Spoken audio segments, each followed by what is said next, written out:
Olá, amigos e amigas da Associação Regina Fide. Hoje, dia 25 de maio, festa onde se comemora o nascimento do grande Padre Pio. É muito difícil dizer algumas coisas a respeito do Padre Pio, que nasceu no dia 25 de maio de 1887 e nos deixou, nessa terra pelo menos, porque ele nunca nos deixou, no dia 23 de setembro de 1968. Se chamarmos o Padre Pio de um grande taumaturgo pelos milagres incontáveis que ele fez, não o define. Se chamarmos o Padre Pio de um grande devoto de Nossa Senhora, não o define inteiramente. Chamarmos o Padre Pio de um grande confessor, não o define inteiramente. De um grande sofredor, também não o define inteiramente. Ele era tudo isso, mas ele era, muito especialmente, um exemplo de sacerdote. Talvez o exemplo do sacerdote para os dias de hoje, para que os sacerdotes do dia de hoje tivessem uma referência do que é um verdadeiro sacerdote. Hoje, nos dias em que nós vemos tantos sacerdotes se desviarem do caminho verdadeiro, do caminho da virtude, do caminho da oração, do caminho da penitência, muitos preferindo ser artistas, outros preferindo ser pessoas comuns, outros preferindo esquecer que são sacerdotes e vestirem-se de qualquer maneira. O Padre Pio pode ser para eles a grande salvação. O Padre Pio pode ser para eles o grande exemplo e um grande intercessor de graças para que eles mudem, porque o sacerdote é uma alma eleita.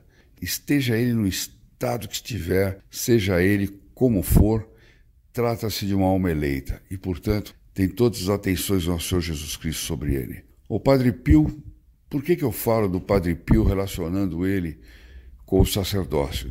Conta-se que um dia, no convento de São Giovanni Rotondo, depois do jantar, era comum os padres ficarem conversando, tratando de alguma coisa, etc. Conversas diversas, conversas santas, conversas boas. E eles estavam falando a respeito da vocação dos vários santos da história e como cada santo Deus tinha suscitado para uma determinada missão. E Santa Joana d'Arc foi suscitada para conquistar a França dos protestantes, dos ingleses, Santo Inácio de Loyola para combater a reforma protestante e assim por diante. São Bernardo de Claraval para restaurar toda a ordem beneditina na Idade Média. E as tantas, e durante a conversa, o Padre Pio ficava em silêncio, olhando para o firmamento sem dizer nada, e alguém perguntou para ele sopetão: Padre Pio, e para que o senhor foi suscitado? Vejam que interessante, né? Ele nem era santo, no sentido de canonizado nem nada, mas ele já era considerado santo pelos frades capuchinhos que com ele conviviam no convento. E às tantas, ele pensou um pouco e diz: eu fui suscitado para os sacerdotes. É uma coisa impressionante. Quer dizer, em algo, a vocação dele é parecida com São João Vianney, né, o cura d'Ars, que é o padroeiro dos sacerdotes.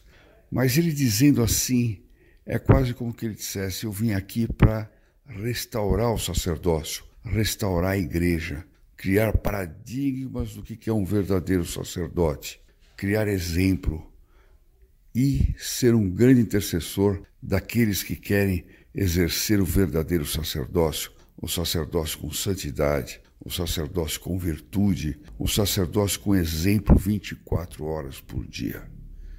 Essas são as palavras que eu gostaria de dizer hoje, no dia do nascimento, na festa do nascimento de São Pio de Pietrelcina, o exemplo dos sacerdotes, o exemplo dos confessores, um exemplo de santo para os nossos dias. Peçamos a Ele que nos abençoe, peçamos a Ele que salve a Santa Igreja da crise tremenda na qual ela afunda a cada dia. Peçamos a Ele que regenere todos aqueles que abandonaram a igreja, que regenere todas as famílias e que atraia de volta aqueles que passaram para outras religiões porque se sentiram órfãos dentro da Igreja Católica. São esses meus comentários, são esses meus pedidos a São Pio de Pietrelcina e gostaria que vocês todos que estão me ouvindo se unissem a eles.